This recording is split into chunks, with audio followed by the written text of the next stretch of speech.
Hey, what's going on, friends? It's your boy Will here, and today I want to give you guys 3 reasons why you should be driving for Lyft in 2018. Now, I want to go ahead and start with the obvious. There are tons of competitors, but in the rideshare game, period, Lyft has the best bonus structure, period. And that's the power driver bonus. Now, I've done a video on this in the past, but to basically give you a recap, all companies take a percentage away from us as drivers to use their platform. Now for Lyft, it can be 20, 25, or 30% depending on when you got signed up. And what the power driver bonus is basically Lyft is saying, hey, we want you to meet these basic requirements. Not always easy, sometimes easy depending on how you look at it, but we want you to meet these basic requirements, driver requirements, and what we'll do is we'll give you a cash bonus every week at the end of the week if you meet these requirements. Now, I live in the Atlanta, Georgia area, and for me, that's $245 dollars that I can earn extra per week. That's almost $1,000 a month extra that I can make back in bonus money, basically, that they're pretty much saying, hey, we're going to give you this money back, just drive a certain amount, meet a certain amount of ride requirements. And that's pretty much one good reason to drive for Lyft in 2018, right? Like they're already saying, hey, you can make back almost $12,000 per year, guaranteed. Like simple requirements, meet the requirements, you get paid. We send that money to your bank account. So the power driver bonus is definitely one reason. The second reason, we're going to start with something that's new that they just kind of started doing towards the end of 2017. Google actually just invested $1 billion into Lyft. If you didn't know, that was pretty big news. Not only did they invest that $1 billion, but it also shows that now Lyft has a backup source of income. So Google has tons of money that they can say, hey, if you guys need some more money, we can fund it to you.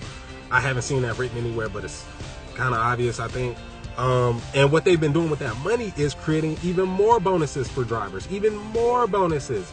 And now this is called the streak bonus, something new that they've been doing. And basically what the streak bonus is the streak bonus is actually Lyft saying, hey, they send out text messages and they say, hey, we want you to complete a certain amount of rides in a row. It might be 3 rides in a row. It might be 5 rides in a row. It might be 6 rides in a row. And we're going to give you an extra amount of money, $12, $15, $20 to complete these rides in a row. And they might say, we want you to start the beginning of your streak from 6 a.m. to 7 a.m. So that's when you have to actually accept your first ride. Once you accept that first ride, you actually have to complete however many rides in a row. Let's just say 5. You have to complete 5 rides in a row. They send you that bonus money.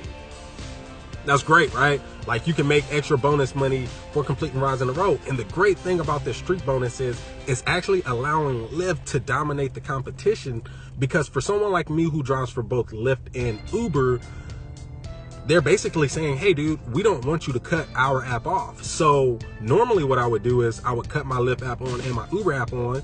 And after dropping off a Lyft passenger, I would cut back on my Uber app as well. That way I would have a better chance of minimizing my downtime and just making more money altogether.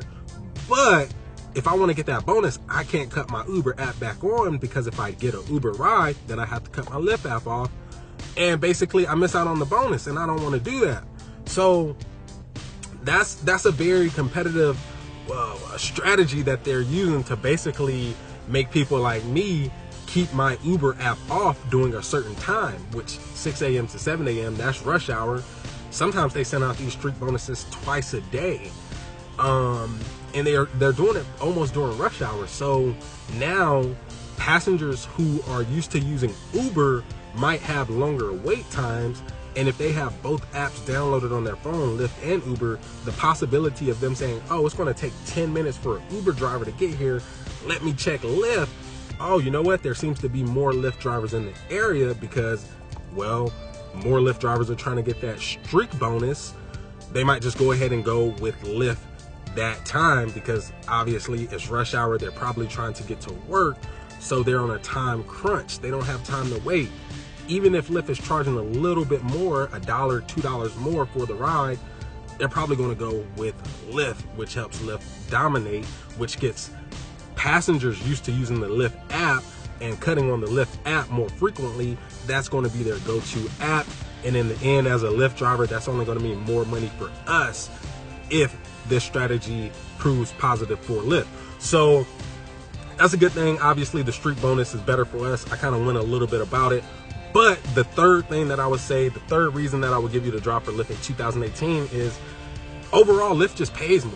When you look at the numbers, Lyft pays more per mile and for your time as a driver. So why wouldn't you want to drive for them? Not only do they do that, but both Lyft and Uber offer cheaper services for passengers, and it's called Lyft Line for Lyft and Uber Pool for Uber. And what this service is basically a passenger can get a cheaper ride by opting to share their ride with another passenger who might be headed in the same direction. Now, it does take a little bit more time for the passenger to get where they're going, but they save money in the end. Now, with Uber Pool, as a driver, we actually make less money. We actually make less money per mile and for our time. But with Lyft Line, Lyft has said, you know what? We're not going to pay you drivers less because we're a driver-friendly and focused company.